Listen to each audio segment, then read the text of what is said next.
Okay, let's be honest. We all want to be seen as smart, right? But what if the very things we do to look intelligent are actually the things holding us back from, being intelligent?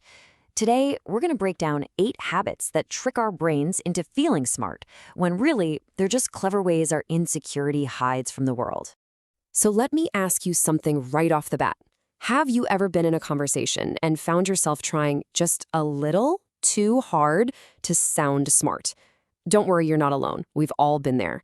And it turns out there's a really powerful psychological reason for it. And this quote right here, it just nails it. Our brains are literally wired to chase that satisfying feeling of being intelligent. It's like a little emotional reward. But that craving, it can become a serious trap because it stops us from doing the messy and, let's face it, sometimes embarrassing work of actually learning something new. All right, so let's dive into these traps.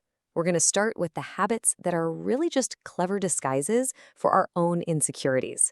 And hey, these aren't personal failures. They are super common psychological pitfalls that most of us fall into without even realizing it. First up, the over-explainer. You definitely know this person, and maybe, just maybe, you are this person sometimes. It's been someone who uses this flood of details, backstory, and jargon, thinking they're proving how much of an expert they are. But a lot of the time, the exact opposite is true. It's a classic sign of insecurity, this belief that if you just add one more fact, you'll finally sound convincing. So here's the psychology behind it. On one side, you've got the illusion, this idea that more words equals more knowledge. But the reality is that we often over-explain to convince ourselves, just as much as we're trying to convince others. Psychologists actually call this the over-justification bias. Real, true intelligence, it's about making complex ideas simple, not the other way around. Okay, on to our next habit, and oh boy, is this a big one in our digital age. You're constantly consuming books, articles, videos, you name it. You're like a collector of facts and quotes. But there is a huge difference between collecting information and actually understanding it. This feels really productive, but a lot of the time you're just hoarding data. This brings us to a really crucial idea, the illusion of knowledge. This is when your brain confuses being exposed to a topic with actually mastering it. You've heard about it, so you think you know it. But here's the real test. Could you turn around and teach what you just learned to somebody else simply and clearly? If the answer is no, you might just be chasing information instead of building real intelligence.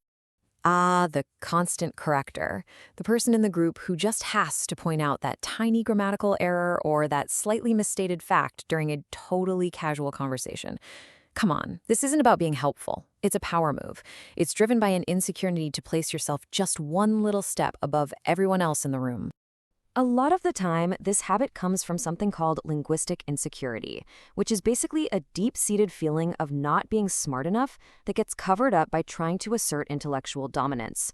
Like the quote says, truly intelligent people aren't looking for a stage to prove how much they know.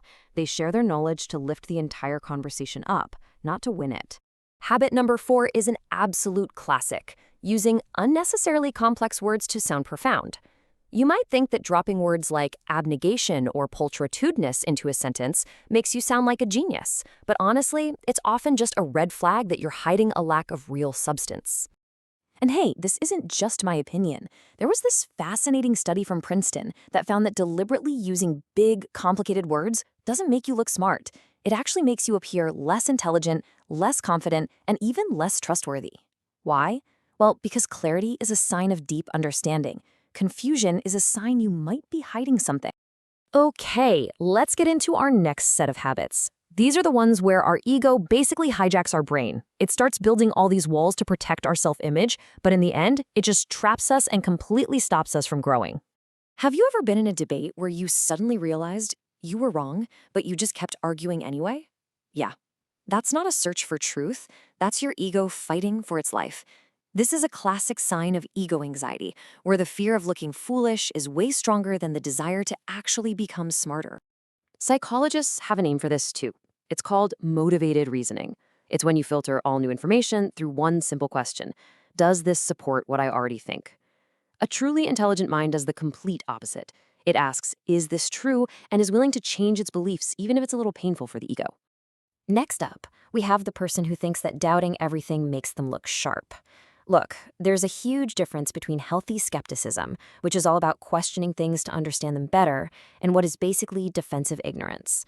Sometimes it's just easier to reject a new idea than to do the hard work of trying to understand it. This slide here just lays out the motivations perfectly.